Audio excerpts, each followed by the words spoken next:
are there members of the administration who are like, well, he wants to do it out of spite, but it's also going to like set Biden back, 4 to 6 weeks, because it's one thing for him to leave Mike Esper in there. It's another to leave in, guys who were calling Barack Obama a secret Muslim.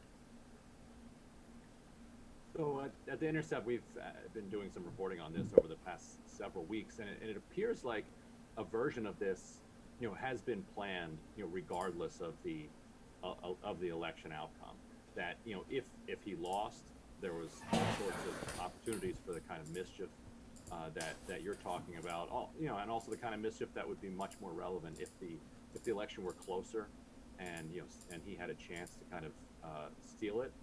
But so those he had those plans on the shelves, and at the same time, if he was reelected, it was going to be a kind of gloves off second term Trump, where he really went to war with his deep state enemies, and in order to win that war was plotting to decapitate the not just the Pentagon, CIA, and elsewhere, and try to put loyalists in there. Although he's kind of running out of 25-year-olds that he can put into these places.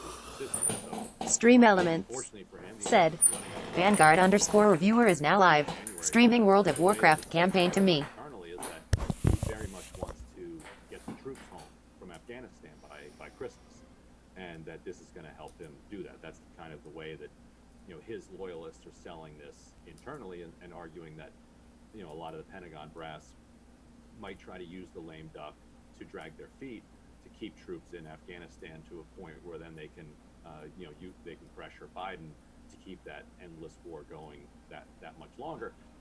And I don't think we should completely dismiss that. I think that as a matter of fact, that is in general what Pentagon brass does when it comes to this particular war, and wars in general. Whether that's Trump's leading motivating factor is quite dubious.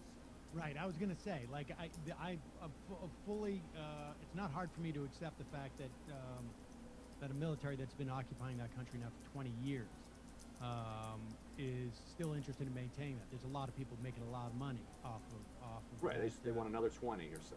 But the idea that Donald Trump's like, I want to do one good thing before I leave, or I really care that much about policy, and that's what I want my legacy to be. I find that a little bit hard to believe. But right. But all the incentives are lined up in the same direction. It's also a chance for him to scratch a grievance that he's long held against those folks. I mean, we had a bunch of reporting about a month ago that he talks trash about the military constantly. He's kind of impressed and in awe of some of these generals, the beefy, handsome ones. But at the same time, he thinks they're all idiots and losers, and are just looking for their next paycheck, from Raytheon. So this is a way for him to kind of scratch that itch as well. All right. So just to be clear, this is more fetishistic than fascist on some level for him firing these people. I really do think he just gets off with it. I think he really just gets off on the idea that he can fire these people.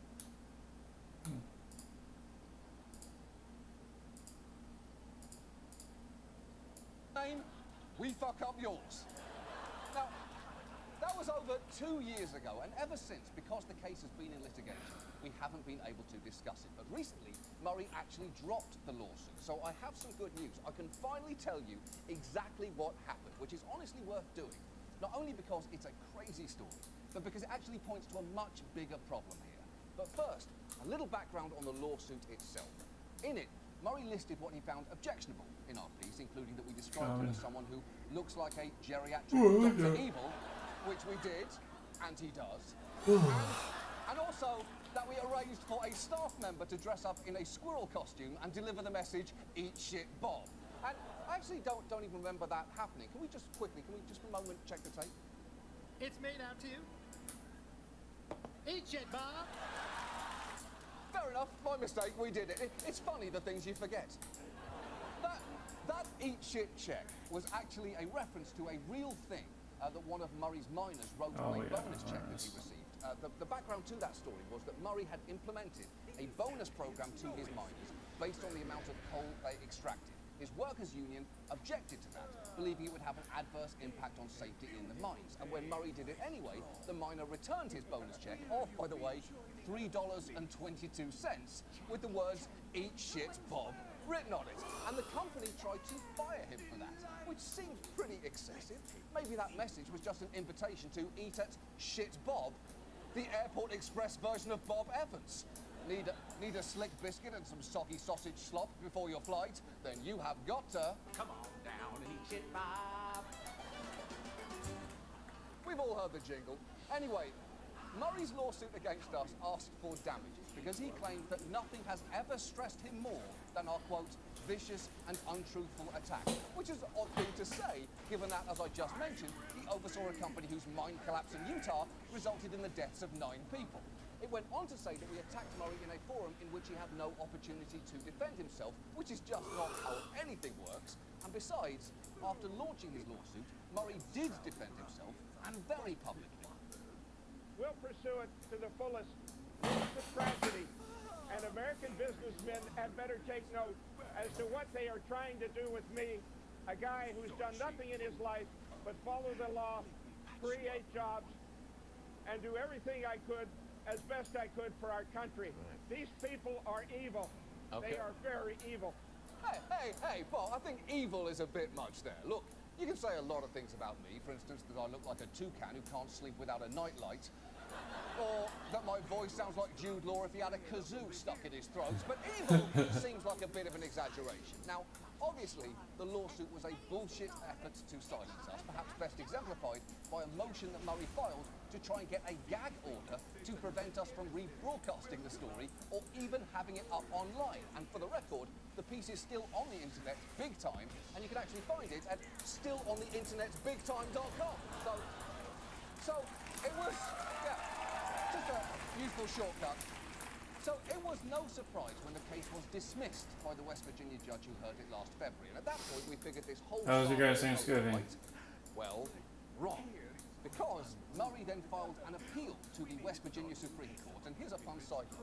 One of the judges set to hear our case was Justice Alan Loffrey. And that name, weirdly, rang something of a bell for us. And then we remembered that in 2015, we actually did a segment on elected judges that commented on one of his campaign ads. Here is a clip from that show. Hi, I'm Alan Loffrey, and I'm running for our Supreme Court. It's Loffrey, as in law and free. This is my house. Come on in. There's the kitchen. Something smells good. In my family room, my wife Kelly Loffrey and our son Justice Loffrey. That's right, Justice Loffrey. Yes, sir. Yep, I call my son Justice, I call my dog Preamble, and I call my penis the gavel. Vote for me. Boom. Boom. Oopsie! Elemental Shaman.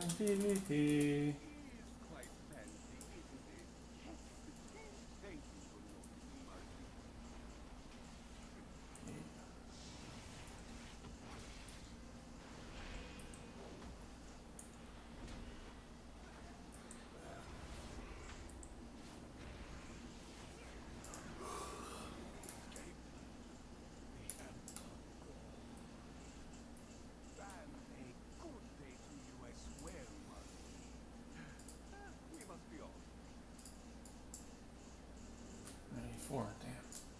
That's what I thought. 158.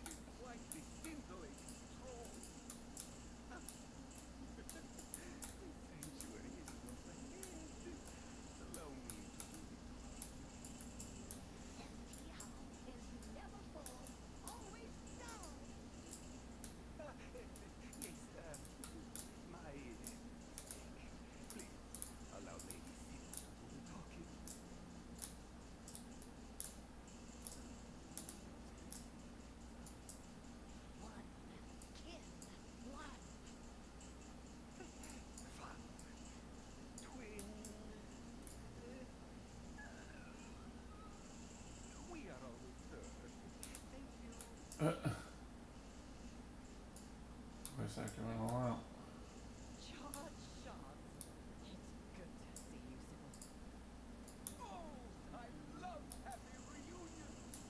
Damn, I the armor.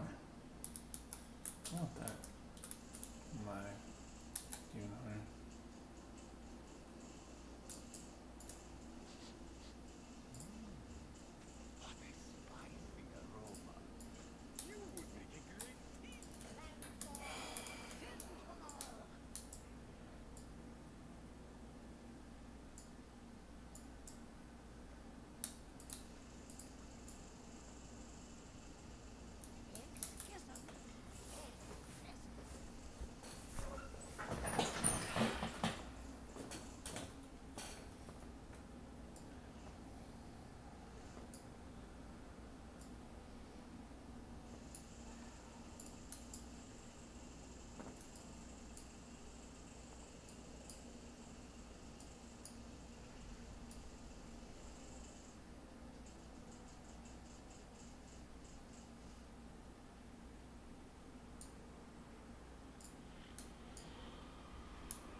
Is that a...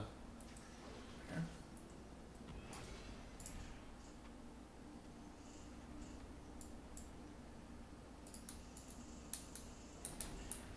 What the fuck?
Pretty fast, getting the same stats, right? Hey guys, welcome back on the Ellie Shaman today. The whole point of this video is actually just to use Stormkeeper and just literally, not literally one-shot people, but essentially do half of their health in 2 globals. You'll see what I'm talking about here soon, but go on, run Alliance, you know you want to, and the totem gets me. Lovely. They're purging Flame Shock, disgusting. We'll throw another Capacitor totem down just to fuck with them. You poor souls. So we spam Ice Fury. Actually throw Flame Shock up now. I don't think we're going to use cooldowns in this team fight. It does seem pretty useless to use it, especially now. I mean, their team's gone. Maybe it'll be a 3-cap. Maybe it'll just be a complete stomp. Who knows? Not the best opener ever. I've been in the dilemma of, like, actually gearing my characters now, but Shadowlands literally comes out in, like, 3 weeks or something like that, so... I don't know. I really don't know what to do, to be honest. Shadowlands is so soon, but I want the gear just to be good. Oh my god, it's the one person. Eco lol the wife, dude. Oh, they're cleansing shit, dude. Disgusting. You're grounding down. Why am I going against a professional team here? Alright, let's one-shot someone. Or at least attempt to. Here we go. Yeah, that's the Stormkeeper damage I was talking about. It would be a lot more significant against, like, someone that had way less health. Or, you know, if I had a lot of gear. Either one of those, that would be really nice. He just immuned my lightning lasso, alright. We are alliance here, I need to remember that. Probably should have interrupted that. I want to see the damage of Bane of Shadows, to be honest, because I feel like it's not a lot. Don't do it. Don't do it, Death Knight. Spirit Shell here. Oh, we are fucked here. Save me, team. Is there a healer? And we run away. Fuck, there's so many of them. There's no way I get away from this. There's just no way. This healer is just a god. We may or may not have a pocket healer, guys. So this is why most of the time I'm like, ah, pocket healers make things uninteresting. Because they really do. They really fucking do. Any other person without a pocket healer would have died there. But since we have one, you know, we're perfectly okay. God, they're cleansing shit. I think it's Chain Heal that's just cleansing randomly. I've talked about this before, but there's a current bug with the Rathi Basin where it claims they have stables.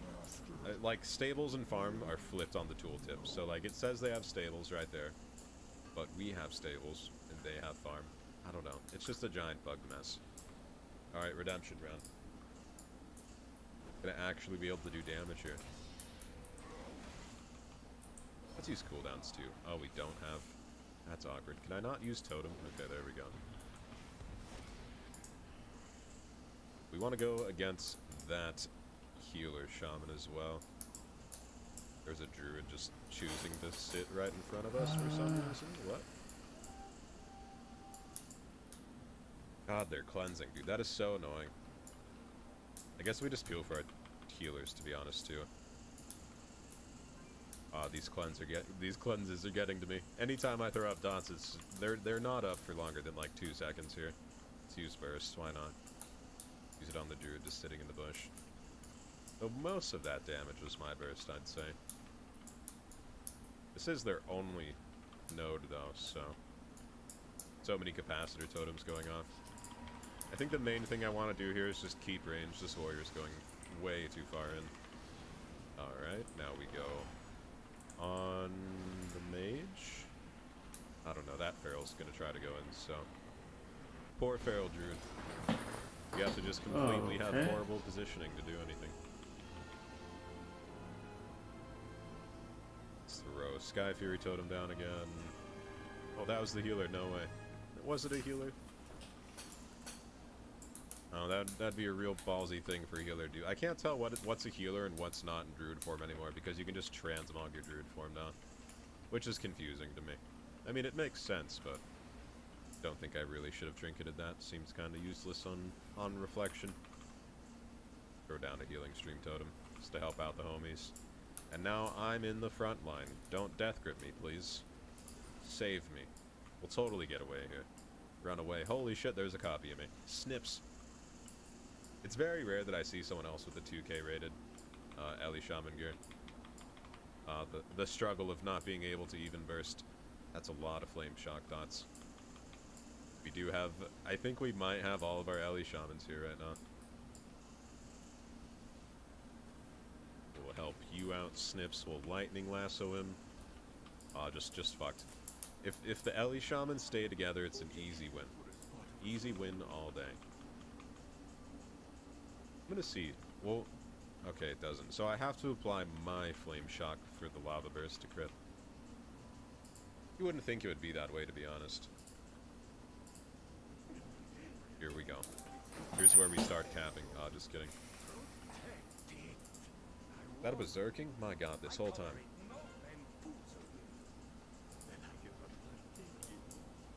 We fight on the road. Because we're playing Alliance, you know. Alliance always plays on the road, and I'm just in camouflage as Alliance right now, so we're okay. Let's get Ice Fury on this guy. Warrior's for sure gonna go on me. No. Okay. Let's generate some Maelstrom here, and we'll pop Burst on someone. Goodbye, Nicolo. The world is a better place now. No more simps. That's the goal. No more simps 2020.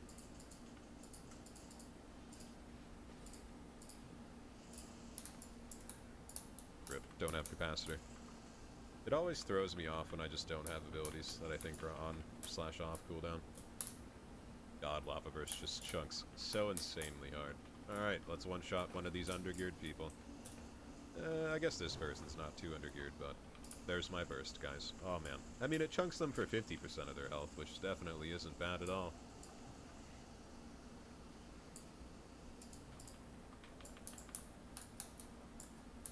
I do need to use Echoing Shock way more. Just like on Earth Shock and stuff like that. I don't think necessarily you have to use it every time on Stormkeeper, but... you could purge Spirit Walkers, but I'm not going to. It's a lot of work. Guy is getting Cyclone next to me, though. Okay, it's 2 healers. Should probably do something about that. Oh, that's an entire team. Let's back out of that one. Just a little bit. Hold on. There we go. There we go. We're fine. We're totally fine. Let's throw Earthen Shield, Healing Stream, Lightning Blast Zone. I think we're okay. We can almost burst again, too. Probably just gonna use it on this rogue. Let's use it on the healer. And it does do a good bit of damage. The Stormkeeper and Echoing Shock. It's a good combo. Really just matters how many procs you get to. 2 cooldowns here. I think my healer just died, so that's great. Now it's the struggle. It's real struggle hours now. Ah, the Cyclone saved me. I'm tempted to trinket this, but there's really no point.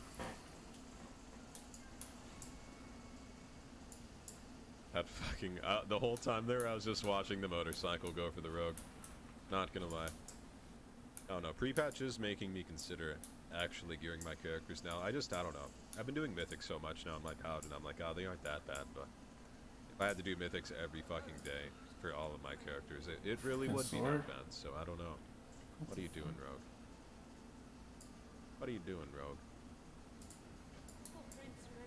Probably should have threw dots on the other guy. Save the Demon Hunter. Save the Demon Hunter. That's the plan here. This is the longest living Demon Hunter ever. This is 6. One more chapter. Alright. Let's try and burst here. Alright. Is there anyone to burst? There we go. Warrior. And the Rogue. And they're both dead. Shit. Stormkeeper burst is so strong. In this, like, it would only be amplified if you had more item level too. Like, if you had item level 120 or even 130, which 130 is just bordering on ridiculous. 120 is reasonable. 110's like, at least you tried to gear. 100's just, you didn't try. And here I am at 90, which is literally mix of some blues, and it's like beginning purples and some blue. Which is just, I don't know, it kind of sucks to look at now that I think about it, but so did gearing. Made me feel bad. I was like 90, whatsoever. 94 when I started. Hold on. Fuck you, Death Knight. Yeah, I didn't even get the knockoff. Well, thanks for watching. I think we're actually going to play maybe Healer Shaman here soon.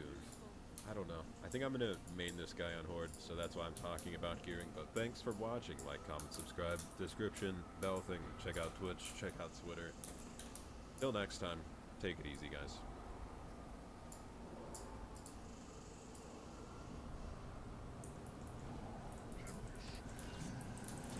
Cool.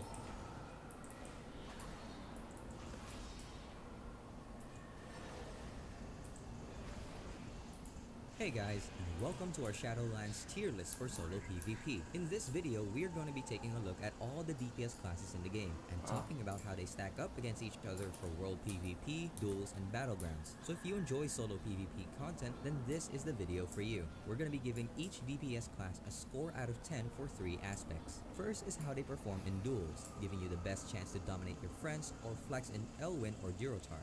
Second is how each class performs in World PvP, making your adventures in War Mode or weekly kill quests It brief. does like And a our little third shaky. rating is gonna be based off Solo Battlegrounds, for It's when like you a enjoy Solo PvP, but in a more invisible of a body. coordinated environment. We'll then add up the scores of all three and give each class a total score. Just a disclaimer, to simplify this process, we're gonna be ranking classes and not individual specs. This is only including DPS, so healers and tanks will not be included. Before we get into the video though, we here at SkillCap spend countless hours consulting and working alongside the best professional players around the globe to make primarily arena-focused content. Although this guide is obviously a little different, if you enjoy this type of content and want to see more Battlegrounds, World PvP, or even dueling content for Shadowlands, be sure to hit that like button and ring that bell, and let us know what ideas you have in the comments below. But enough talk. Let's jump into the video. Starting off at our lowest rank, we've got Warriors. Now it comes to no surprise that Warriors are just not the best when it comes to solo PvP. For duels, we've ranked them 4 out of 10.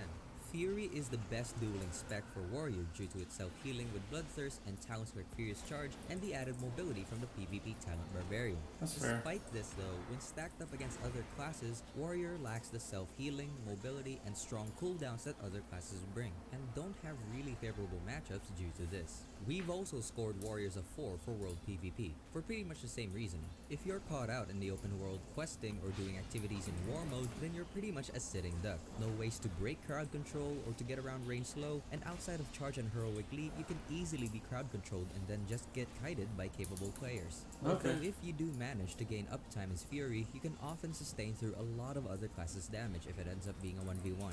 Finally, for Battlegrounds, we've again scored Warriors a 4, so 4s all around. When it comes to Battlegrounds, Warriors are hands down the weakest class solo. Arms is going to be the best spec, but in going Arms, you lack a lot of self-sustain. You can charge in, get in the middle of the team fight, then you either get focused down or just slowly rotted. As for flag maps, you offer nothing in either offense or defense. On all other maps, including base maps, your team fighting is generally weak without a healer, and your 1v1 or defending potential is again super weak. But heroic leaping into a group of enemies and blade storming can deal some decent spread pressure if you manage to stay alive. Overall, the best parts of Warrior and Battlegrounds are finishing off targets with Death Sentence and Execute, and the pressure you can get with Sharpened Blade. But if you're aiming to just jump into a battleground and have fun, there are definitely better choices out there. We're giving Warriors a total score of 4 out of 10 for solo PvP. Coming in next, we've got Death Knights, scoring a 7 out of 10 for duels. The best dueling spec for Death Knights is going to be Unholy. The reasoning behind this is that a lot of your damage comes from your disease damage overtime effects combined with your pets, like your Ghoul, Gargoyle, and Abomination. Tools like Anti-Magic Zone and Death Advance make you a nightmare for casters to deal with, allowing you to maintain uptime and deal with their offensive pressure incredibly well. The legendary Death's Embrace only goes on to further make casters' life a nightmare in dealing with you. But what Death Knight struggles with is high damage melee classes. Things like Pharaoh, Windwalker, and Rogue can quickly burst you down even through your potent self-healing and defensives. Moving on to World PvP, a lot of the same factors remain, but Death Knight loses 1 point, scoring a 6. The reasoning behind this is that Unholy Death Knights deal with burst damage very poorly. If you're fighting multiple targets or get caught without your defensive cooldowns up, then you're gonna get burnt down extremely quickly. For Battlegrounds, we've scored Death Knights a 5 out of 10. Being melee in large-scale teamfights can often be detrimental. You get focused first and just end up going down incredibly quickly. Your only real contribution is gonna be coming from your auras, increasing the damage of your casters. The one plus that Death Knights do have is their Covenant ability Abomination Limb from the Necrolords. This allows you to group enemies up in teamfights. Overall for Battlegrounds, Death Knight has both weak mobility and weak disengage, but Unholy brings a little more sustained AoE damage on large teamfight maps, while Frost does some very good burst from Chill Streak if you can group targets up, but is more cooldown dependent, although neither spec really performs that great. This results in Death Knights gaining a rather lackluster total score of a 6. Warlocks are next in our rankings, coming in with a 5 out of 10 for duels. Warlocks are just not cut out for dueling. Demonology is a ranking spec, Destruction requires you to get long casts off, and Affliction really doesn't have that much upfront damage. Out of the 3 though, when it comes to dueling, Destruction is gonna be the best, as you have multiple exclusive magic, strong cooldowns with Inferno and Demon Soul, and your Demonic Resolve allows you to secure casts. Destruction does decently well if you're not able to burst them down, as you still have strong crowd control like Fear, Coil, and Shadow Fury. But the lack of sustain or kiting ability while relying heavily on fast casting is why Warlocks only score a 5 out of 10 for duels. In World PvP though, Warlocks gain a bit more strength and an extra point. If you're able to get the jump onto your opponent, Affliction can start getting dots up and unloading damage. Destruction can hit you with a massive Chaos Bolt, taking half your life before you even get near them. But if you're the one getting jumped on, it can often be quite rough, especially if you're caught without any shards or cooldowns ready. Despite their weakness in duels in World PvP though, Warlock shines in Battlegrounds, being amongst the best classes and probably best all around for pure damage. Affliction has insane spread pressure, being able to dot up multiple targets and punish dispels, with Unstable Affliction easily topping the overall damage charts. Destruction has the potential to deal good spread pressure with Immolate, but also burst single targets down with Chaos Bolt. Both specs can just sit at the back of a fight and unload damage using tools like Gateway or Portal to kite if they do get focused. You can look to ink bases with your crowd control and you can defend with a pet. Honestly, Warlocks are one of the best casters for solo battlegrounds and score an easy 9 out of 10. This gives Warlocks a total score of 6.6 out of 10, but if you enjoy battlegrounds then they are definitely a great class to pick up. Up next on the list, we've got Paladins scoring a respectably high 8 in duels. Retribution is one of the best melee duelers in the game due to their incredibly strong cooldowns. You've got your high burst from Wing's ridiculous damage from Execution Sentence, the ability to Divine Shield and pump out damage while inside. Then you've got some of the highest healing in the game with either Word of Glory or Flash of Light, combined with Healing Hands or Selfless Healer. And if you survive another 30 seconds, which is very possible, you have Lay on Hands and even Blessing of Protection to then further rotate depending on what you're facing. Unless you get heavily kited or crowd controlled, it's unlikely you lose all that many duels. Now in regards to World PvP, Ret loses a couple of points, scoring a 6. The main reason for this is that Ret is heavily dependent on cooldowns. If you're caught in the open world, then you're basically useless. Not to mention in the open world, there's a lot more space in order to kite, and as we know, being kited is a Ret's biggest weakness. But just like in duels, if you have your cooldowns ready and uptime on the target, then you're incredibly strong in 1v1 situations. For Battlegrounds, Retribution Paladins again score a 6. If you're looking to run in and pop your cooldowns and one-shot a single target every few minutes, then you're gonna have great fun. But in terms of topping the damage charts, you're gonna be nowhere near a lot of other classes. Although there is the potential for some decent AoE cleave on grouped up maps like Silver Shard Mines with Divine Storm, Final Reckoning, and the legendary Tempest of the Lightbringer. For the most part though, your biggest contribution, other than your single target cooldown reliant burst, is your off healing with Word of Glory and Luminescence. But the lack of mobility to move between objectives and weak team fighting overall without cooldowns results in Retribution's biggest strength being easily defending bases. This gives Paladin a total score of 6.6 out of 10. If you're enjoying the video so far, a subscription to the channel would be phenomenal. The go-to hunter specs right now for solo PvP are going to be either survival or marksman. Both of them are good depending on a few different scenarios. In duels, it's up in the air which spec offers the most. Marksman is decent versus casters, while survival poses more of a threat when up against melee damage dealers. Sadly, Beast Mastery is just way too weak damage-wise and doesn't compete with either. Although both survival and marksman score a 5 out of 10 for dueling, Hunter's biggest issue is a complete lack of any real self-healing. And outside of their only real defensive aspect of the turtle, if you're able to hit them and survive their burst, then you're gonna have no real issue. With that in mind though, survival does do well into a few classes. You're able to kite and survive against most melee, but will lose to almost all casters. Marksman is the opposite, where you're able to burst casters extremely hard if they have no way of sustaining themselves. In the open world, it's a little different. If you're able to get the opener on unsuspecting targets, you can quickly burst them down before they can even react as marksmanship. Not to mention, the more room available to you, the stronger marksman becomes, as you can use your extended range from the PvP talent Sniper Shot to heavily outrange your opponents, and even utilize high explosive trap to take advantage of the terrain. Where Hunter truly shines though is in Battlegrounds. Playing solo Battlegrounds as a marksmanship hunter is one of the most fun experience you can have.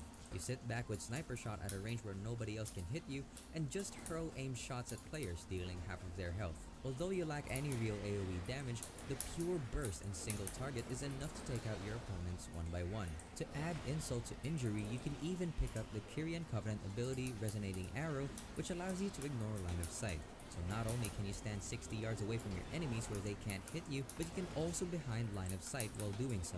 You're gonna enjoy solo world PvP, but more importantly, Battlegrounds Hunter is gonna be a great pickup in Shadowlands, getting a total score of 7. The next class we're gonna take a look at is Monks, specifically Windwalker Monks. In solo PvP and 1v1s, Windwalker thrives, having a perfect kit with high mobility with rolls, flying serpent kick, and even transcendence to kite or catch up with your opponents. Paired up with ridiculously high burst with cooldowns like Shuen, Fallen Order, and Serenity combined with Fist of Fury.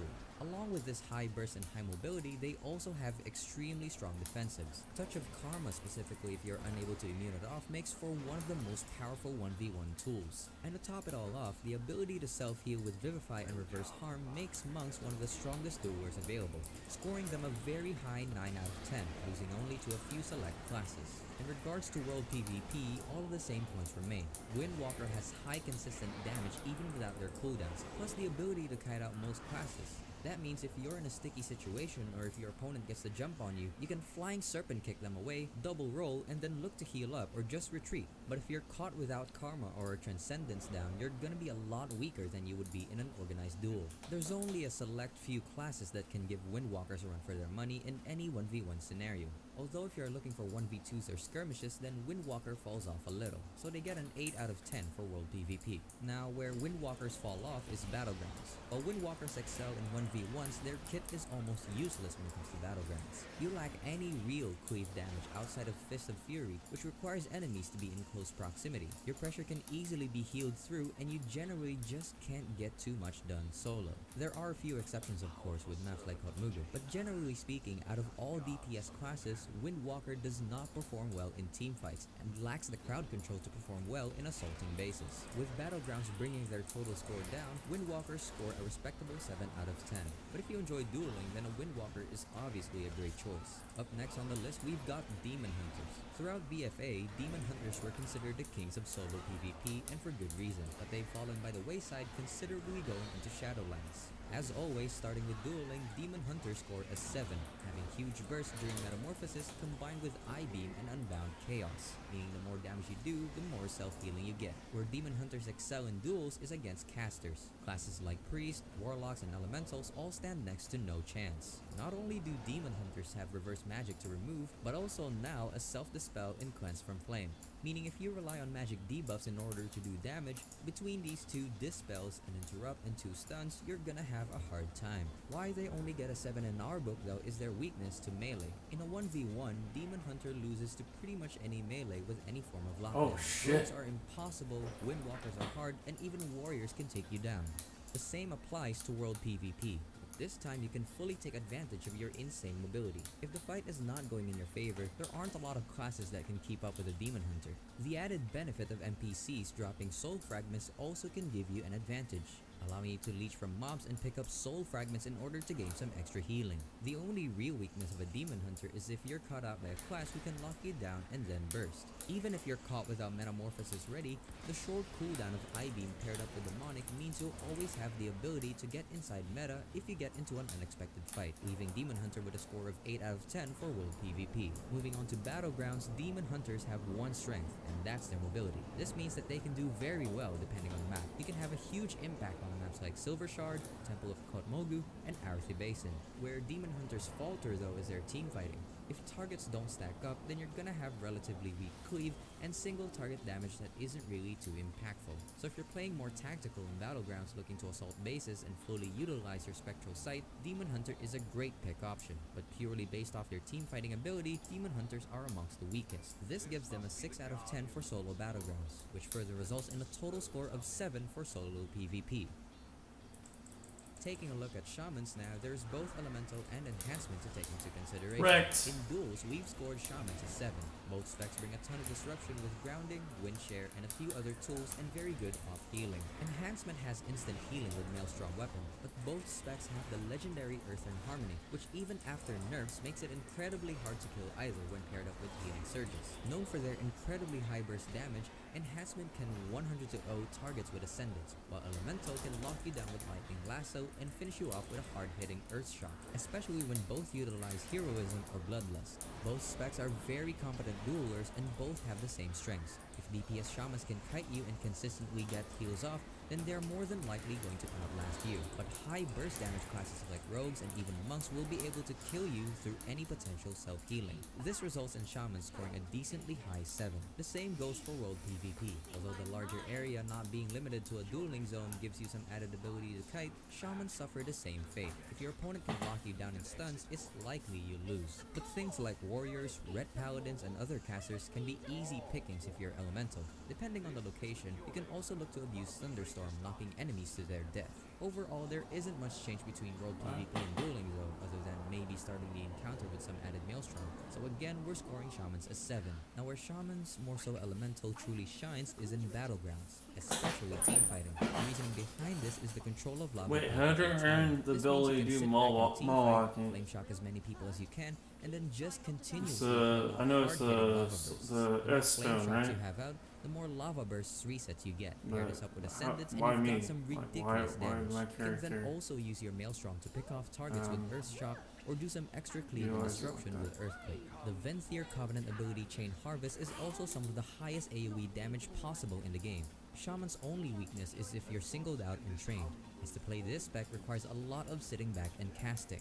Enhancement, on the other hand, is much weaker, of course. Being melee, you're gonna have to be inside the thick of it to deal any damage, and your only real AoE comes from Fire Nova, which has a low range of only 8 yards. Nonetheless, Shamans get a very strong 8 when it comes to battlegrounds, based off elemental. This results in a total of 7.3 out of 10 for Shamans. If you're looking for a high burst caster that excels in solo battlegrounds, then look no further. Coming in next, we've got Druids. Now Druid can of course play either Feral or Balance. Both have their strengths. For dueling, we've given Druids a solid 8. The best dueling spec is hands down Feral. Feral brings high burst damage, good sustained damage, and more importantly, the ability to kite, heal themselves up, and reset the fight altogether. What makes Feral strong is Heart of the Wild, and also Restoration Affinity. You pair these two up, and you're basically a healer that does the damage of a DPS class. Cyclone, Bash, huge ferocious bites with Incarnation makes Ferals a force to be reckoned with in duels. As for balance, a lot of the same points remain, although you have a lot less burst and are required to cast to build up astral power, making them a weaker alternative, but alas, still strong. Though Feral still has some hard matchups. Rogues, Windwalkers, and anything that can burst you down can be a struggle. The whole playstyle of a Druid makes them great when it comes to world PvP. Thanks to Prowl, you're able to pick and choose any fight you want to take. And with Travel Form, you're one of the most mobile classes, meaning if things go south, you can quickly build distance, build up with powerful self-healing, and then resume the fight. Both Feral and Balance have great kits. You can stealth, pop your Incarnation, and burst somebody instantly, then let your dots or bleeds do the work while you kite them out. Due to this, Druids score a very high 9 when it comes to world PvP. Unlimited space to kite with Cyclone Roots and Travel Form, stealth and their durability makes them one of the strongest solo world PvPers in the game. In Battlegrounds, Feral and Balance lose a few points, scoring a 7. Honestly, they are by no means bad.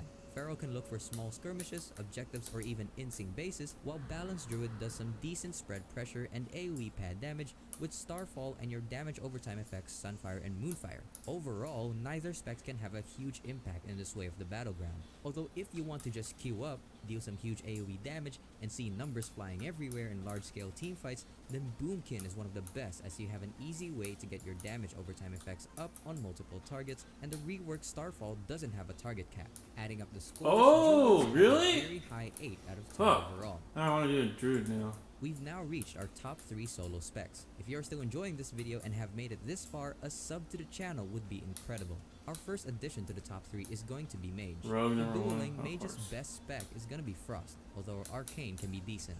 Frost has without a doubt some of the highest bursts out of any caster, combined with the most control, easily scoring them a 9. If played well, Frost Mage can stop any melee ever connecting. They have 2 ice blocks to rotate through, incredible slows with Cone of Cold, Roots, and if anything ever does go bad, they can just look to polymorph, build distance, and use Conjured Food to reset the fight.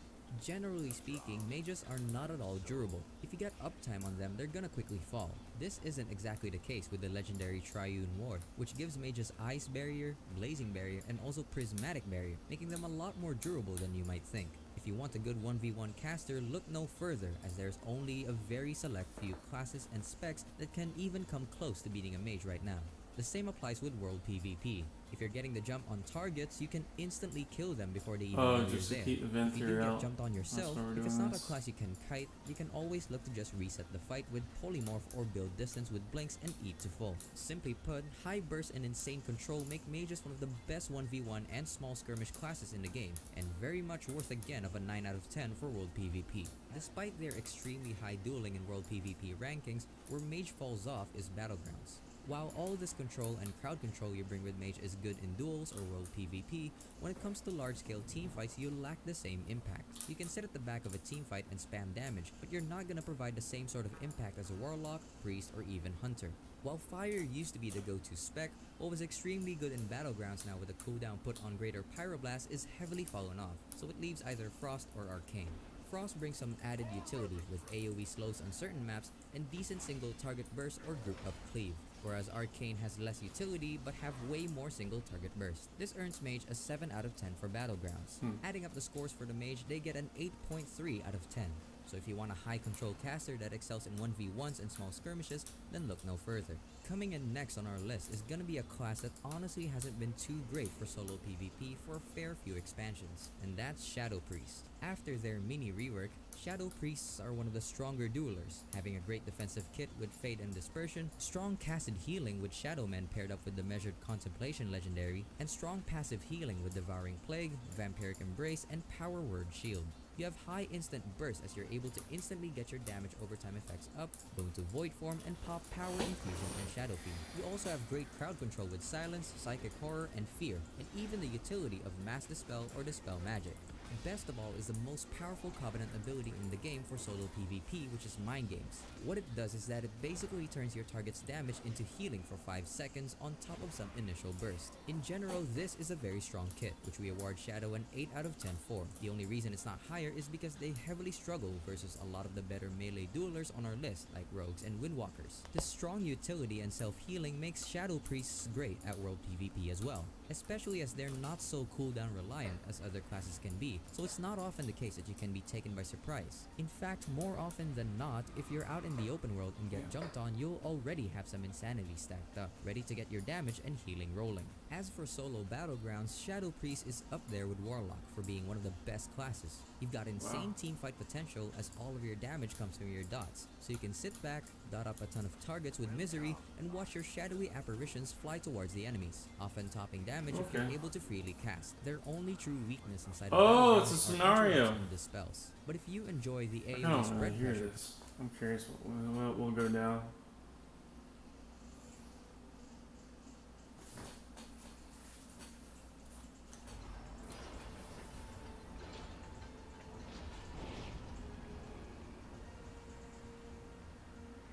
Oh, it's a font from the Afterlife. Wow. Cool.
Cool.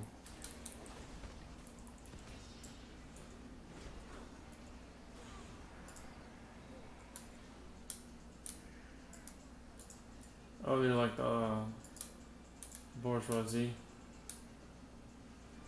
for the anime.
Hey.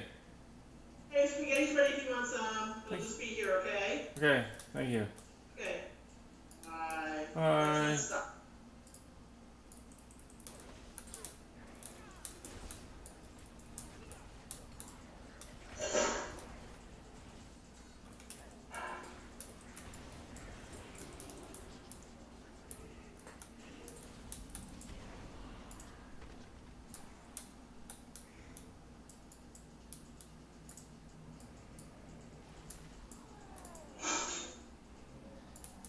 Alexa, stop.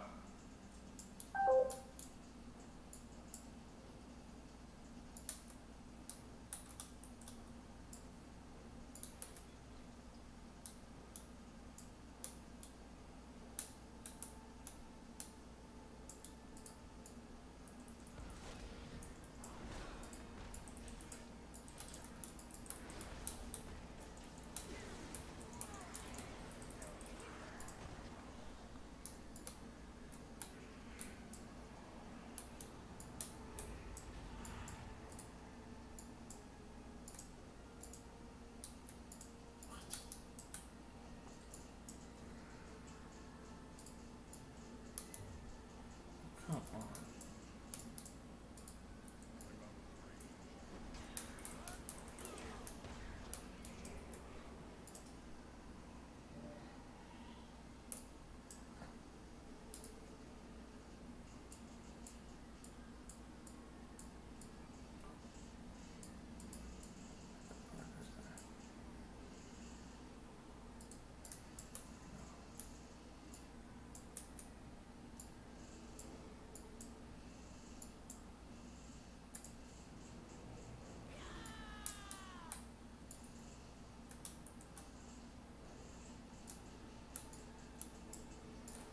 What do I get from this?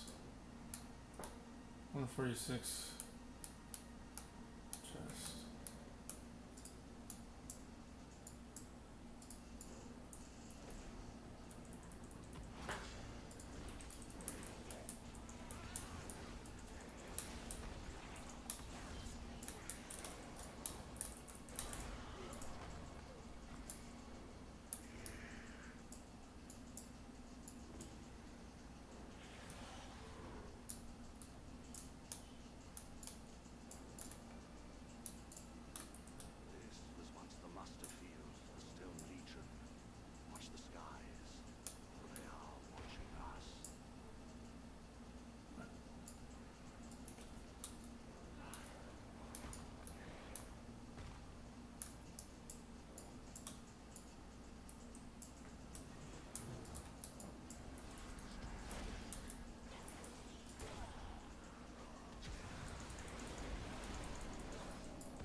Now what do I do?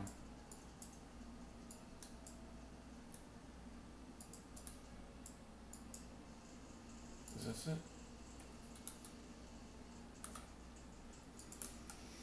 I have no idea.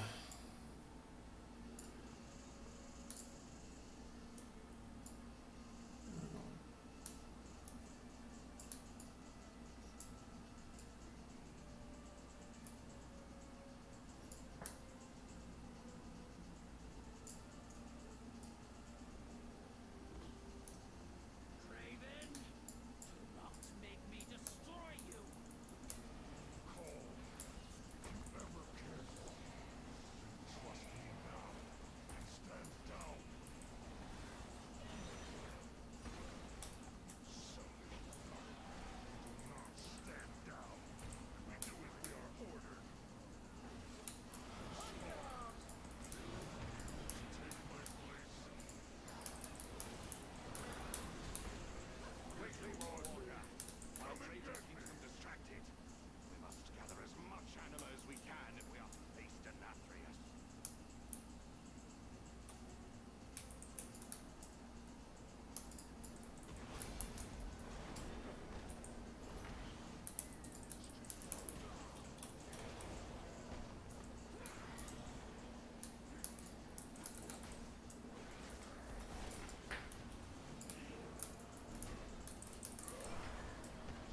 Should have understood. Is that a different sword? 2 talking swords?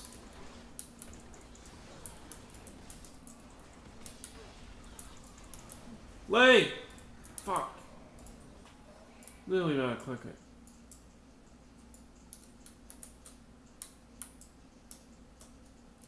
Lay's gotta be like that. Lay's control shift 3.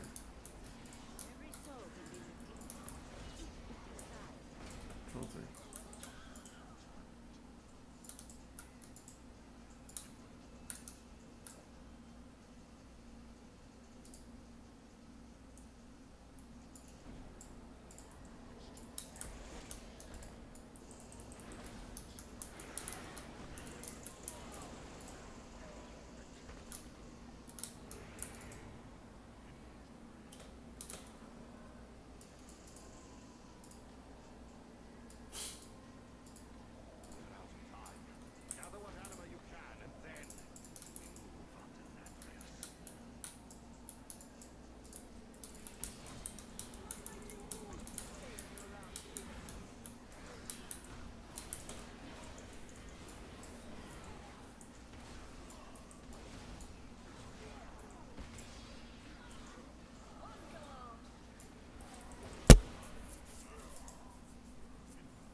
Here we go.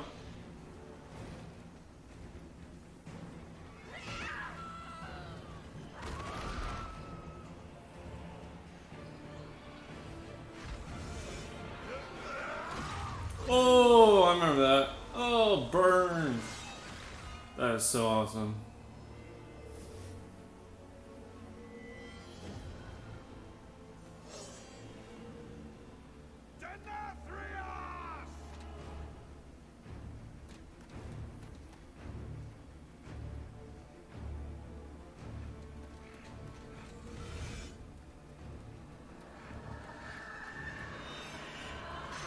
What? Is that the same? Is that one sword? Oh, it's just. That's pretty cool.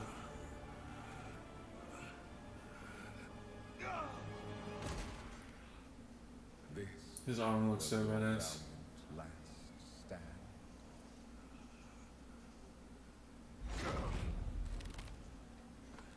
For so very long, you've punished arrogant souls. But instead of learning from their suffering, you've become one of them. You just needed to obey. How fortunate you are to witness the splendor of what is about to unfold. Every precious drop of anima, so painstakingly wrung from the tortured souls of lesser beings, now paves the path for the banished one to reclaim what was his. But why? Why would you? His liberation is secured. It shall be Why by was he his banished? will that all is washed away. The only power that will emerge from this torrent of change is death. Death and those who shaped its victory. Someone will stop you, Denathrius. Even if I...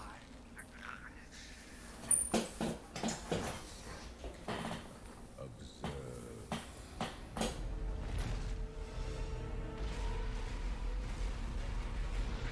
What?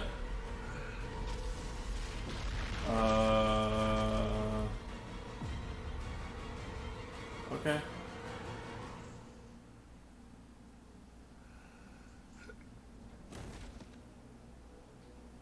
It was the jailer. Remember this lesson. What lesson? Damn.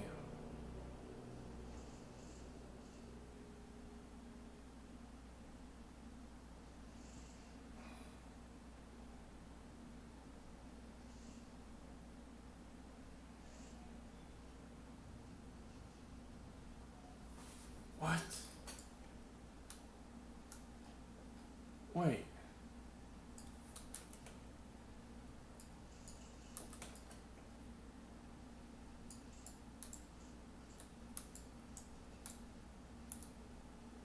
Wow. Do a postcard thing.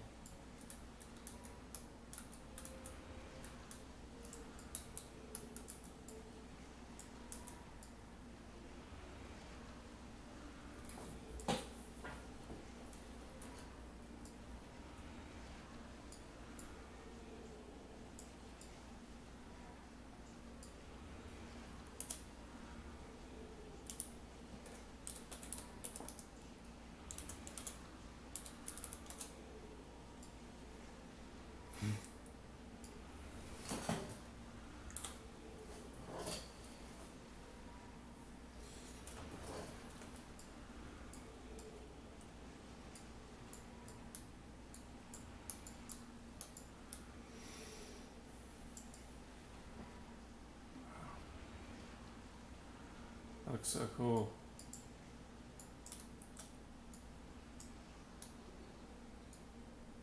Dancing.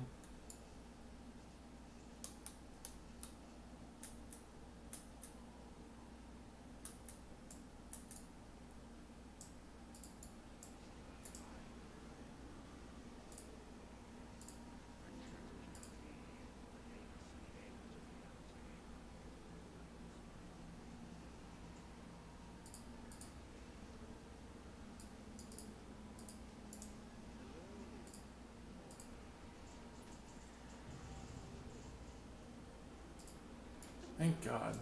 Surging with this flood of anima, I fear nothing will stop the jailer from breaking free. Denathrius is surely gathering his forces inside Cool. Castellanthria. Unchecked, his loyalists will soon overwhelm us.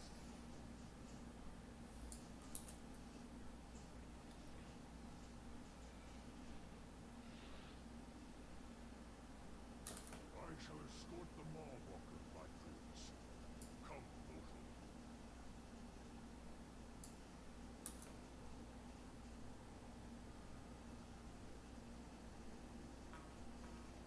There's one over there.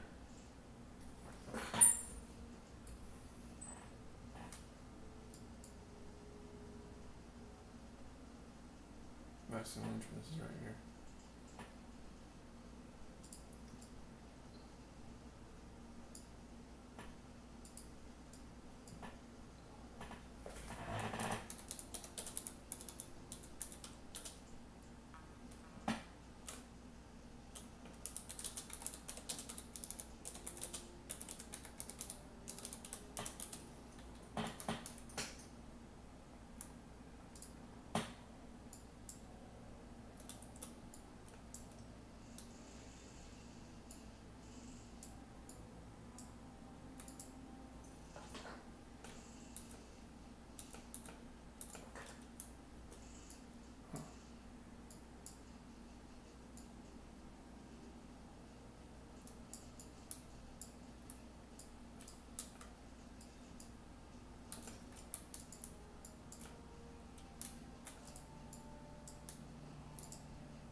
watching all your enemies slowly rotting down, then Shadow Priest is gonna be our best dot-based caster for solo PvP, scoring a 9 out of 10 for Battlegrounds. This gives Priests a total score of 8.3 out of 10.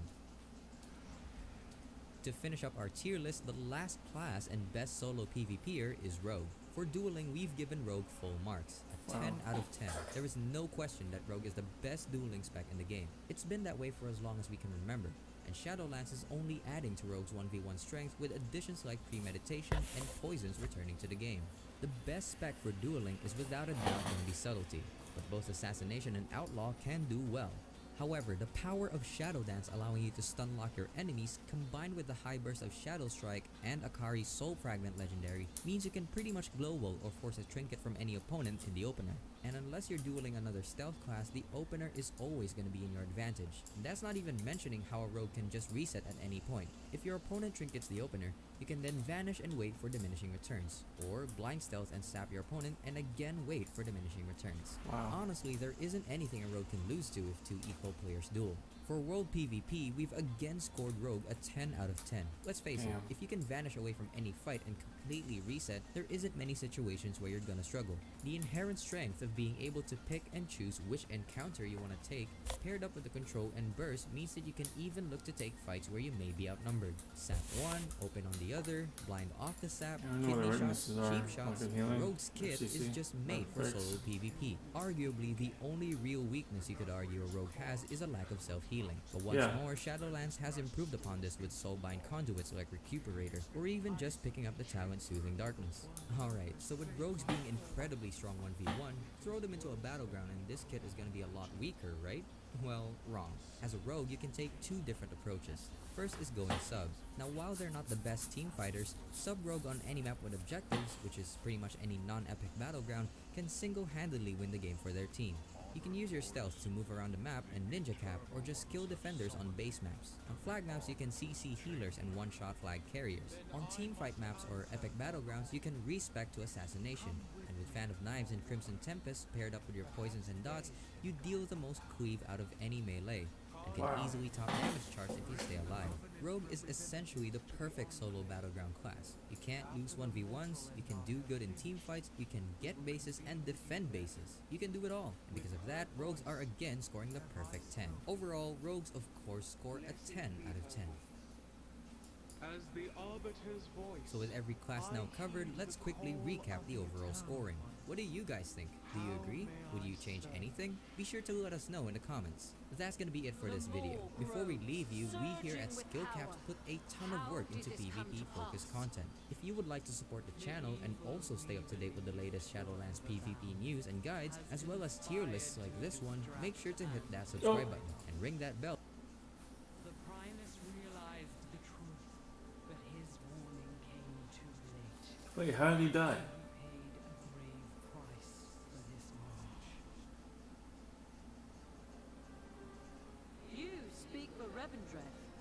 Where is your sire? Where is our brother, Denathrius? My sire has betrayed us all.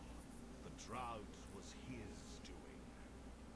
He stole the very lifeblood of our realms, starving his own people. And yours as well.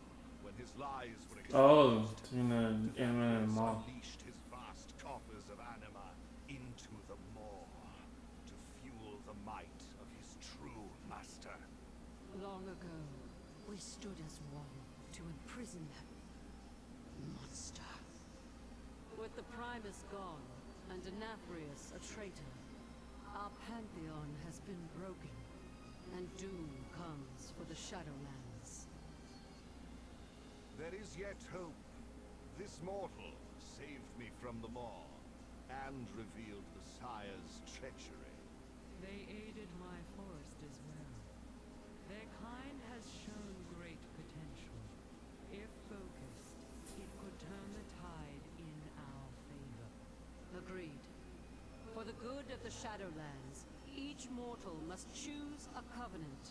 And when our realms have regained their strength, we will stand together against the darkness.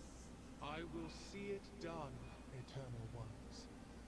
With her voice, have I spoken. Wow. Come, mortal. The hour of decision. Bastion.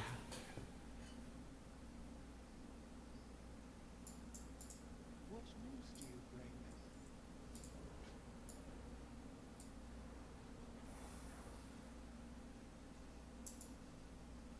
Bastion.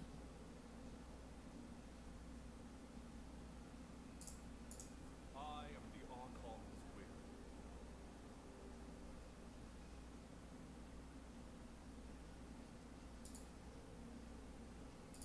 Go in service.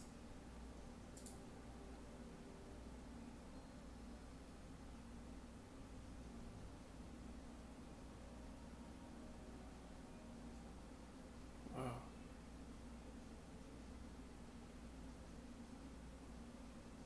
Yeah. Stay true to our internal code. You're a special one, aren't you? That's pretty cool. I might do that for my alliance guy.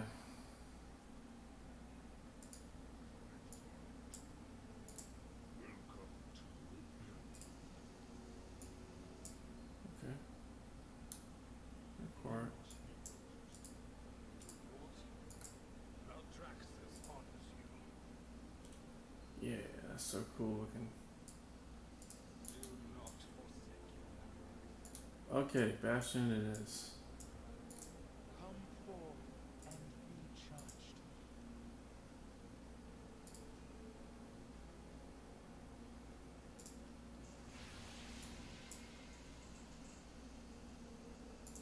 Speak, mortal. Nice. I will consider your words. What's that? Ooh. No.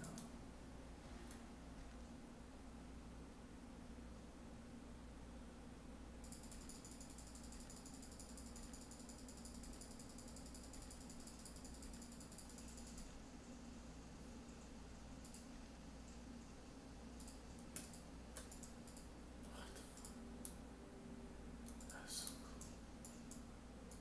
You are seen. Wisdom guide your path.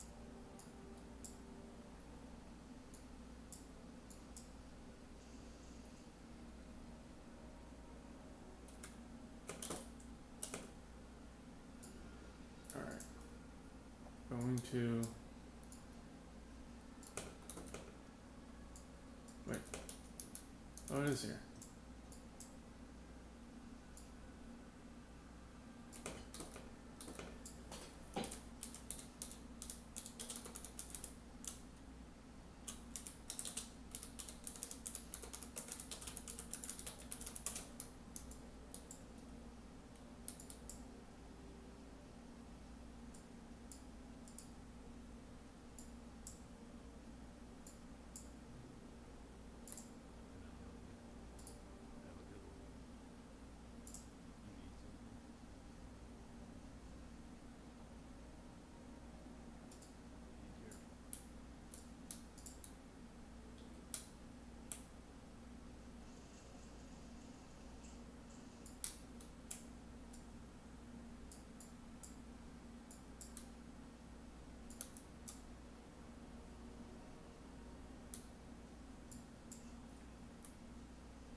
unlock it yet?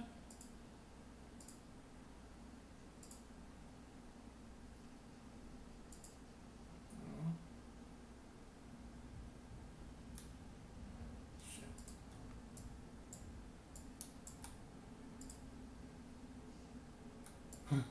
What? I'm a journey now. Cool.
Is that affliction? Shadow. Shit. Jesus.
Fuck,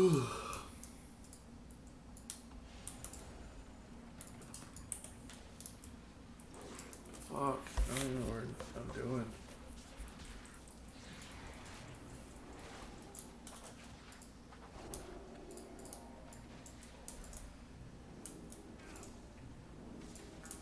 Come on.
Go on.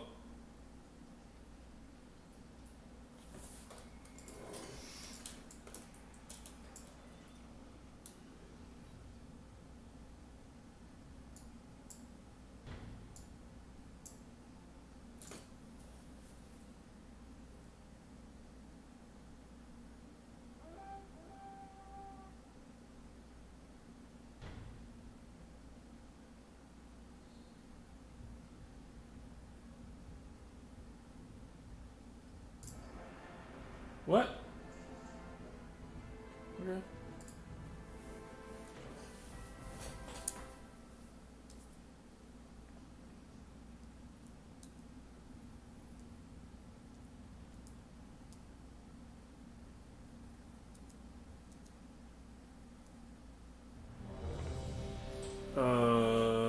Sure.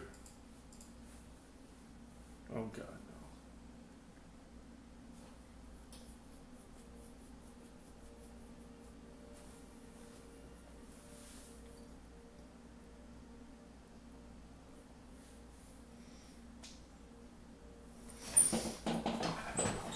DK probably next.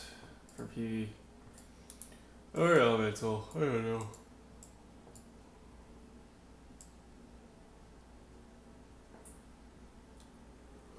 Maybe elemental.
Oh.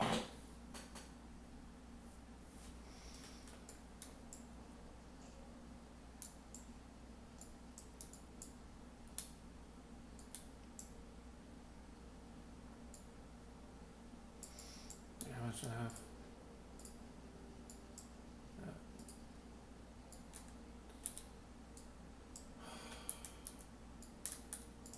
May I tempt you with my wares? It's like nothing I can sell. Oh.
Legs and... Yes, sir. Okay.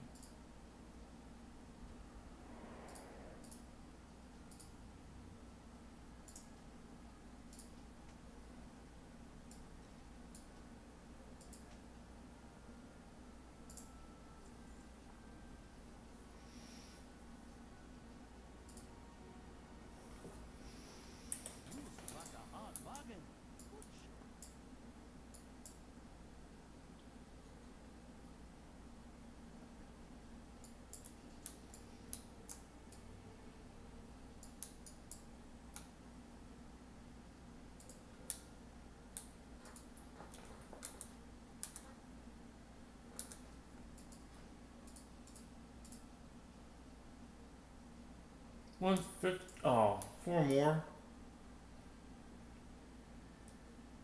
Damn it.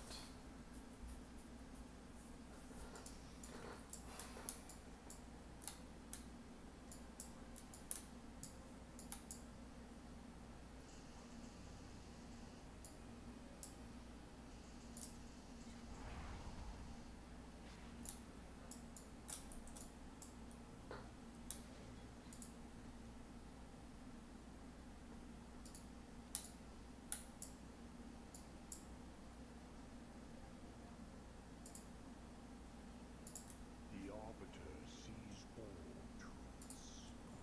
Cool.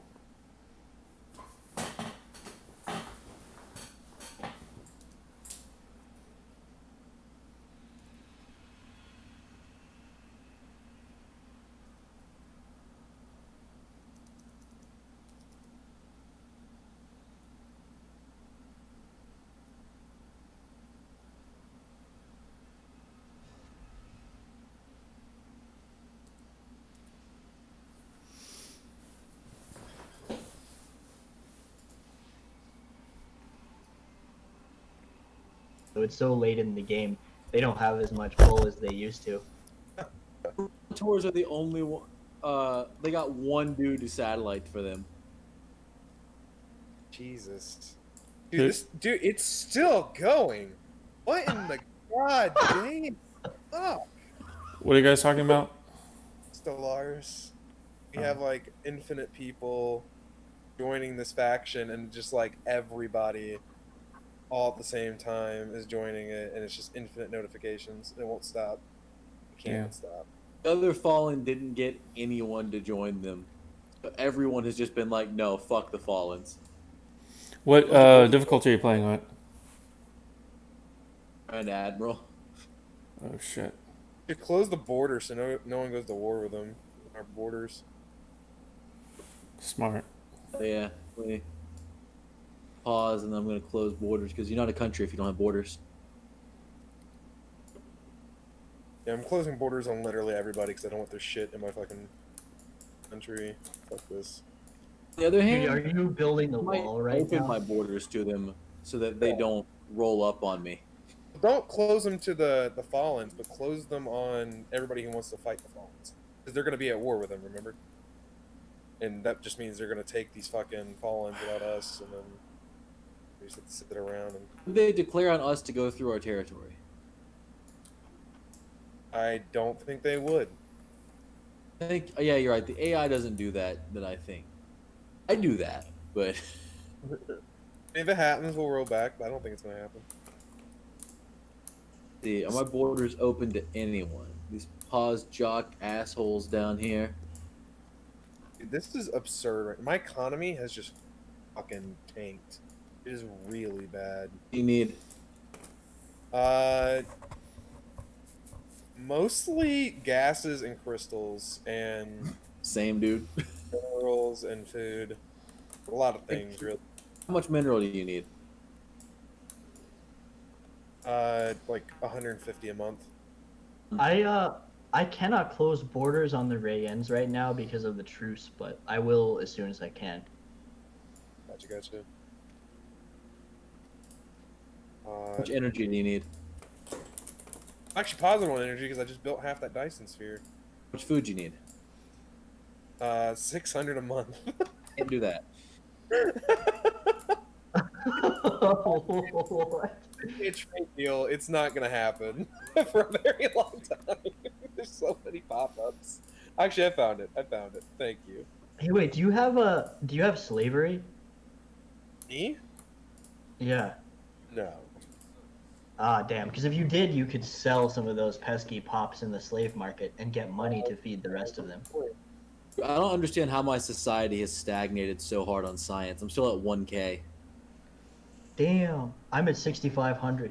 Hasn't gone up in like 100 years. That's 7,000. Yeah, you gotta make researcher jobs, but like no one is going into becoming specialist. That's weird. I'm gonna cry, dude. This is so bad. This game is just like no chill. No chill. Oh god, I'm so poor. Finally completed the WoW campaign. Took forever. Oh yeah? Max level? Yeah, I'm max level and I did the intro or basically the campaign that you have to be max level and do the campaign in order to get your covenant. Gotcha. I think it's because I annexed these broke ass planets and they're all losing everything. Dude, now they're begging you? I feel like I'm missing some fucking star bases. I don't need. Oh, they're the ones up in the territory I don't want. Layton, let me give you these territories. I forgot I had these.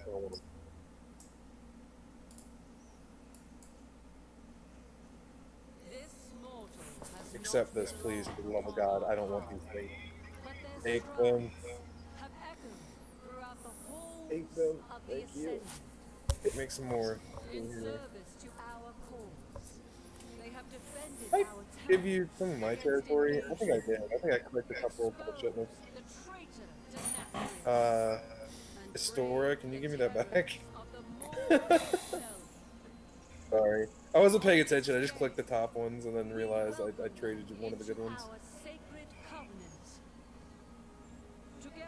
For the first time in 100 years, I don't have any unemployment because I just resettled like half of my pops. Okay, 1 second. Let me give you the rest of these fucking things. Good God. Okay, Quinto Dorito now is making 429 trade value.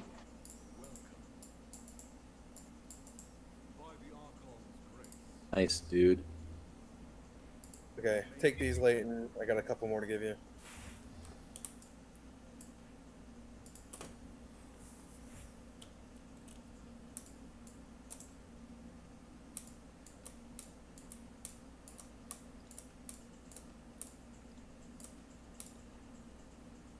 Okay, one more, and then I think one more after this. Take this one, or maybe two more. It's so annoying that you can't trade the ones subsequently that are bordering. Yeah. You get that trade? There's two more over there. Yep. Did you ever check out the machine, Native Instruments machine thing? What? Did you ever check out that Native Instruments machine thing that I was using yesterday? Oh yeah, it's just $600. I mean, I'm not. I don't know. That's way too much money for something that I just don't need right now. They have a smaller version. My micro is like 300. Yeah. I'm just saying we already have a doll. I just don't know if I need that particular one. It's actually. I'm going to try to fix my crisis of unemployment on all of my planets. Here's the last one, Layton. It's actually a DAW and a drum machine together. Yeah, I know. I already have like MIDI drum machines and stuff. I don't really need it. I mean, it's cool, but I don't really do a lot of drum stuff myself anyway. Gotcha. Okay. Here. Okay. That whole clusterfuck is done. I'm gonna hit play. Hold on. How much time do you need, Layton? Do I have time to visit the Juicero? Yeah, I think you can hit the Juicero. All of my planets have a crippling unemployment crisis, so I'm going to try to fix that. Dude, when when you're done, are you gonna have too many jobs? Are they gonna be begging you, please stop? There's too many. I will, and I won't listen because these fuckers, they can work. I mean, I've got a horrible housing problem. No matter how many luxury skyscrapers I build, it doesn't matter. Dude, yeah, I just can't build enough districts, and nobody wants to go to school. They all just want to sit here and be dumbass farmers.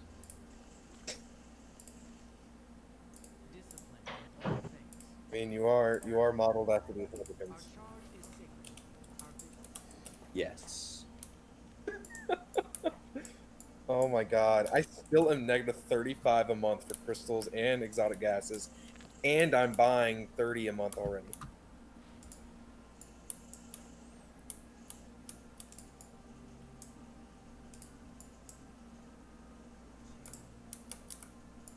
I am honored you stand beside the Kyrian. It's really bad, man. Until next we meet, Mon. I don't know if their countries are just awful or like what it is, but I just their territory.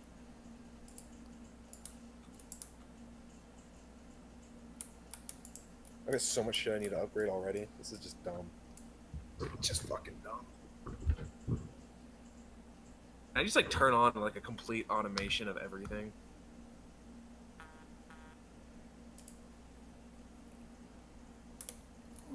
I remember back in the day where like once you hit like so many planets, NMSS raid PogChamp, PogChamp, PogChamp. PogChamp, PogChamp, PogChamp. Ninja Monkey! Reaper What up? Spawn 86 Yeah. said. NMSS raid Twitch raid Tomb raid NMSS raid Twitch raid Tomb raid NMSS raid Twitch raid Tomb raid NMSS raid Twitch raid Tomb raid NMSS raid Twitch raid Tomb raid NMSS raid Twitch raid Tomb raid. Yeah. God Vamps said. Spock out of Spock to Spock Doit Spo Spock Hype F Spock Raid Nuke Doc Vem Divu Doc Vem DV Rock Ninja Monkey Stream What? Support Raid. Raid. Mini Maddie said. Minima Hey. 70 hype, minima 70 raid, minima 70 hype, minima 70 raid. Nice. Sunny Oya said. NMSS raid PogChamp. Thanks for the follow, Sun Ioya. Sun Ioya. What up? Yeah, finally did the campaign. Now I'm doing the renown and doing a world quest right now. There was a trinket. Grant an ally 50 speed and heal them for 4,981 health over 15 seconds. Wow. Yeah, that'd be good for a healer or either that or a rogue. How much longer do I have on that? I'll just queue up. Formless Genie said.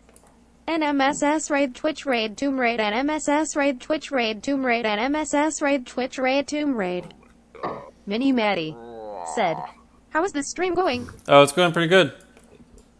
Fucking absurd. At least I've built all three of my Titans and my Colossus and my Juggernaut. Like at least at this point, I'm just building all Games like, with the Z lower shit. said. NMSS raid Scales it up. Tomb raid So Tomb raid long. Tomb raid. Nice. What up? The stream's going good. I am about to do PvP. What's up?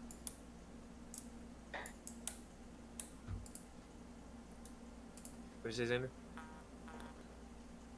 Oh no, I was just talking to my stream. I meant to have the push to talk off. Sorry. You good?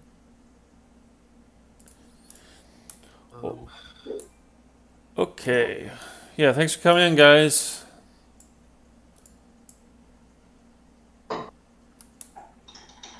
I hate having to deal with all this unemployment. It's so much obnoxious micro that doesn't add much to the game. Just like real life. Basically, yeah. Yeah. Yeah, they're playing Stellaris. Having issues with the difficult mode. What is that? Oh. Bell! Phew. I love that. It's so cool.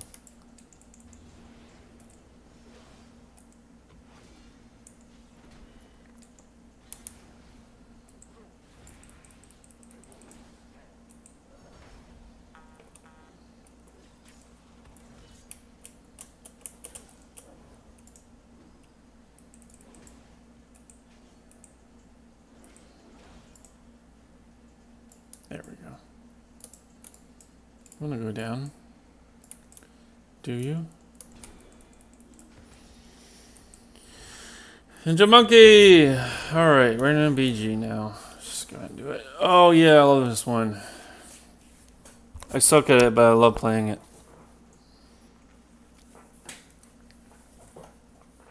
It's very fun.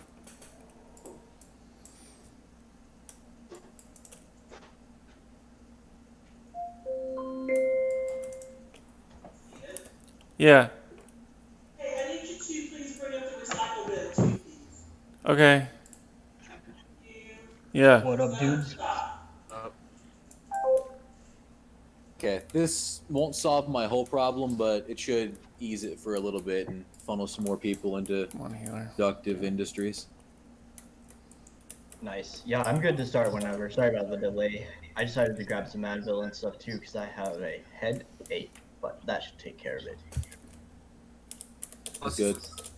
Yeah, we can run it. A little salty, but it'll be alright. Yeah. Sometimes you just gotta let it suffer, man.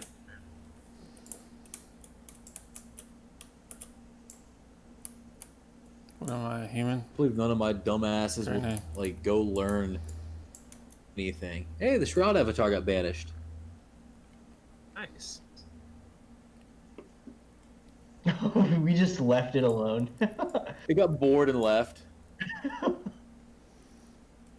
Jesus Christ, dude, I lose so many gases.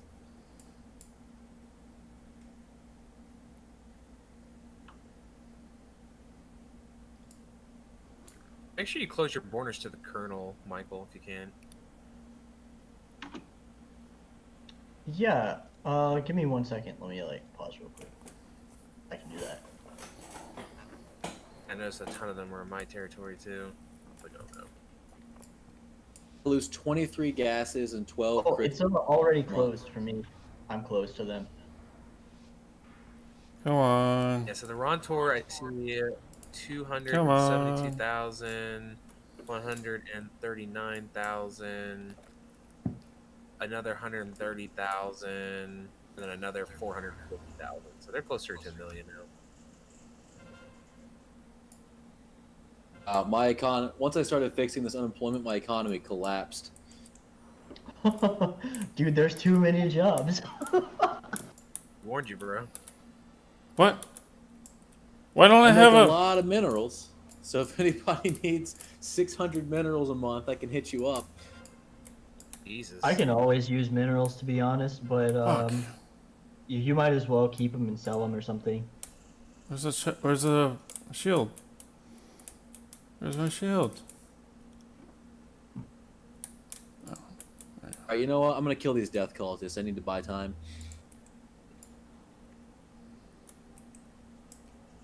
Doesn't stop. Doesn't stop. Everything's going to hell. I'm in hell.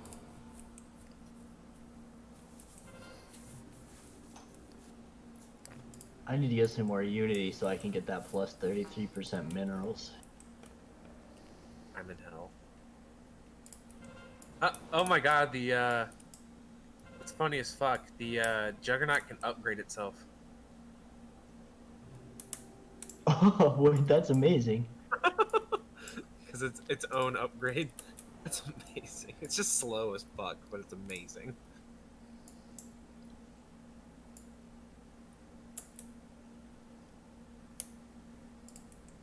Man, minerals are expensive right now. 2,500 energy for 1,000 minerals.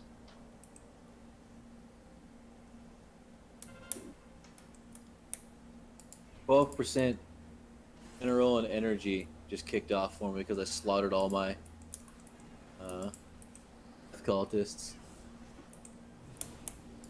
Hell yeah. Hopefully it frees up some jobs. You know, that's a low skilled position, so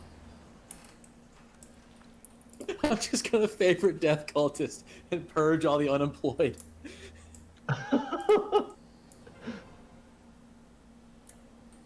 Got it. Dude, you're doing your part to fight homelessness.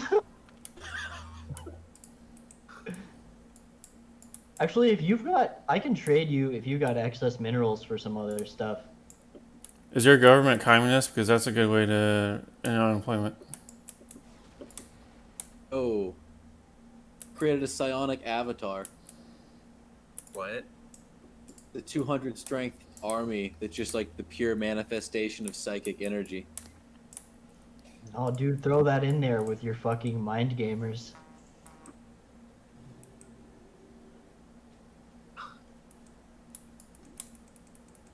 I burn through 26 gases a month. I can't keep up. Yeah, I'm just hemorrhaging right now. It's actually going to bankrupt me. I can't buy gases quickly enough. I'm trying to build them everywhere I can, but I don't have the minerals. I don't have the pops. I have the minerals. I can afford to build them. I just, no one will work there. Leighton, I have 1.5k gas, so I'll trade you some gas for some minerals real quick if you want. Much as you want, dude.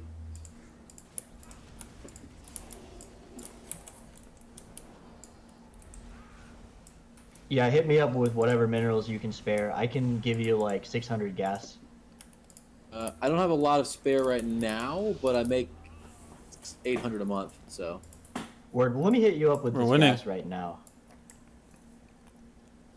Let's see.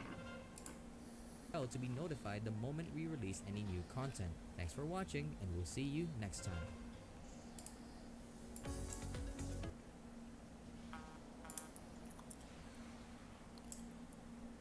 Today, we have a very special episode of Allcraft. Today, we do the peep.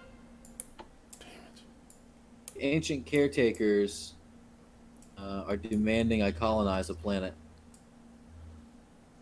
I'll do it then. They're like, you won't. So, dude, I hit you with that trade real quick. PvP Summit for Shadowlands. This has been something that I've been wanting to do for quite a while. Shit, And we dude, did that this should at the last me a beginning couple of months. Legion, or right before BFA. And I think Yeah, that some hopefully you positive can really get came out of it. stable. Today, we're joined with some of the legends of the PvP community. Some of the people who have been the most outspoken over the years about the changes and the things that they'd want to see in PvP. You know all of their names. Did if they you've been want me watching to my stream, because colonize? I've watched their videos many times and I Yep, played with them there's as well. two. We're talking about Stoops, we're talking about Savix, and we're talking about Okay. Benruki. Rookie. Rich and I are Don't have to gonna ask bring me them twice. today. All of We're them gonna talk in about one Shadowlands room. and What? what Shadowlands can do to make it better. It's a Breaker, breaker. Fuck. And just make sure everybody sounds good. Do you have anything Alex Jones themed? Everybody say your favorite thing. about the Oh, world of that's a Warcraft. good one. I'm gonna call this one Jones since a great alien overmind told me to colonize it. That's nice. Yeah, how about Be that? careful about the water on that planet, though. Warlocks. Them gay frogs, man. Wait, you said, I said your favorite thing. Exactly. Appreciate It is the my favorite goblins. thing. Destro Warlocks, bro. 100% my favorite thing in the game. Yeah.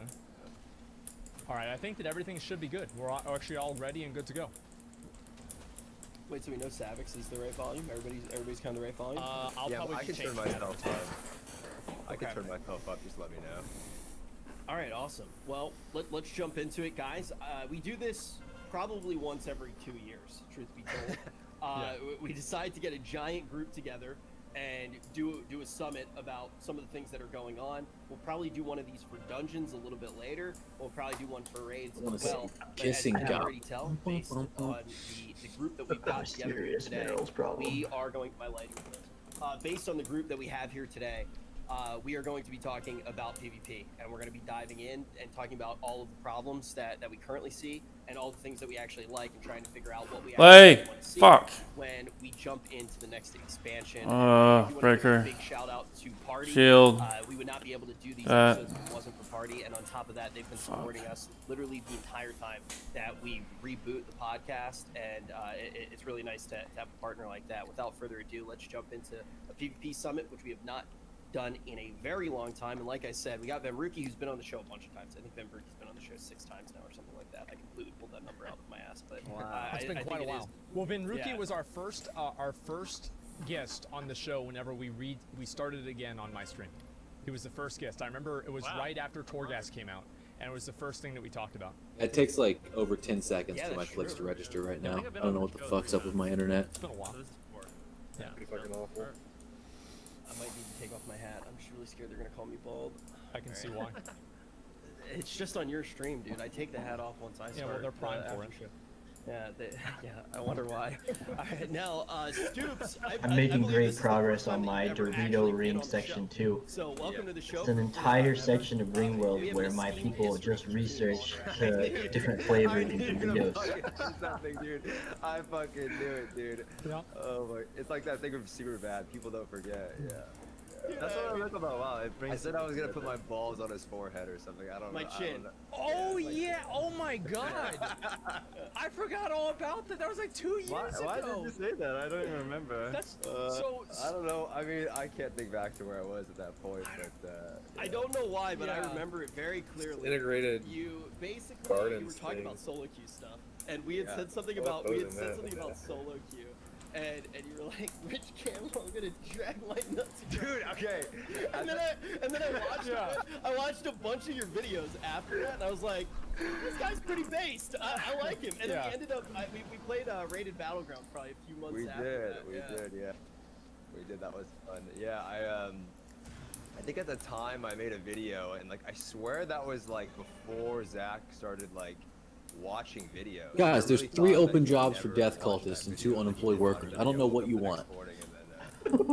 Are those That was like those are not worker jobs, though, are they Yeah, specialists? death cultists are open or worker jobs. Video in Oh, the Warrior okay, there's Clash got to be Room. something going I on. remember Like, that so is clearly. that And your I was like, original who is species? this Maybe guy? because they Who's don't this have guy the right, making I don't videos know, about me? traits or It something was like one of my that. They won't first take those React jobs. videos ever. So Yeah, it was. Yeah, that's I probably never what it thought is. you They would probably see the don't have like video. spiritualist ethics or something. all the people that are They are complaining about like spiritualists. me being constantly in the recommendeds, it's partially your fault. Yeah, it's probably my fault. Yeah, that's funny. And then Savage, We we outbanned actually- slavery. We were talking a lot about whether or not you had been on the show yet, and we actually Abe Lincoln over here. Yeah, think I've that you been have. on one time. Alright. I was with What Ahmed, if- Asnan, and you. Liberate all of my So that empire was literally slaves. 4 years ago, probably. Was that 4 years? Yeah, that was why we couldn't remember. We were like, What? has he been on since? Yeah, it was 4 years Did ago. it. Before Classic Holy WoW came out. moly. And I think it Abolition. was after the Stoops video. Come that we talked about on. solo queue. That's a bold move, You dude. got it. I think so. Probably. Where's the yeah. DK? Yeah. Yeah, that's probably. I would All of my assume that unemployment was got probably the solved. There main must have been a topic lot of of jobs slaves conversation, weren't I allowed to would work. assume. Well, balances went red. That's So, actually you know, crazy when you think about it. Like it has been that long. So it Yeah. was probably bit of a mixed bag. during Legion, before we even knew the Classic was coming out, and we were still talking about Making about it solo happen. queue, which let's actually start in that realm because What happened to the Well, fucking there's DK? that- Right. So if you ever need Oh, any yes. of that Zro resource, hit me up. Because I have a source of it. I've been talking mining point it for a for a very long while. time. I feel like we've even had Oh developers yeah, say I don't make some any of things, it. about- We did. Holenka actually got talked one. about solo queue, Yeah. and we were very close to it actually, and we were so hyped for it, but Yeah. How close are we Get now? it. not close. Not even close. Yeah, Oh, that yeah. I would obliterated want my to push for economy. it, but they have so many things they should focus on, like other things. So I don't even know. Bro, I if we think we're should. all suffering right now. Yeah, I mean Oh, we should, like but everything went red, yeah. I deeply feel red. like Like now, minus at the time, I was 1,000 pushing for it 'cause food. Legion felt a lot better than it feels now, and I felt like that would have. It was kind. I mean, dude, let's be I honest, mean, right? But at the time, I felt I've like gone that would have been a all good red implementation of the several times game, right? It would have been something that I think fucking would help the general player base. I'm just fucked. Right? Selfishly, it's great for like if you're a Dude, streamer. let me know if I can play help all out day, somehow. just have I'm doing something to alright. do, I've got you're not looking for something to do or plus it's good for 2k everyone. energy a month. It's good for everyone. I'm not losing just the general, 220 selfish minerals a people, right? month. So if you can hit me with that, I can help you out with some other stuff. Oh, I went from making 1,000 to losing 300 a month. I'd rather have all of these other things. You might want to like real quick check out your living standards and other kind of stuff, because now that you've emancipated, issued that proclamation, you might need to go in and change some of those settings or whatever to avoid problems. There are lows living standards. Let me see here. I think you go into species and set rights. Yes, I can. Hopefully, is that better? Definitely better. That's so much. Okay. If I could pick, like, if there was, let's just say hypothetically, everything in WoW PvP is amazing, and then this is the only thing left on the ballot that would be implemented, I would ask for it in a 6v6 RBG format. Like, that's the format I would want to see it in at first. Personally, I'm not looking at solo queue to be something that's going to be super balanced. Can't I'm not change looking at it to be anyone's, something that's going to, like,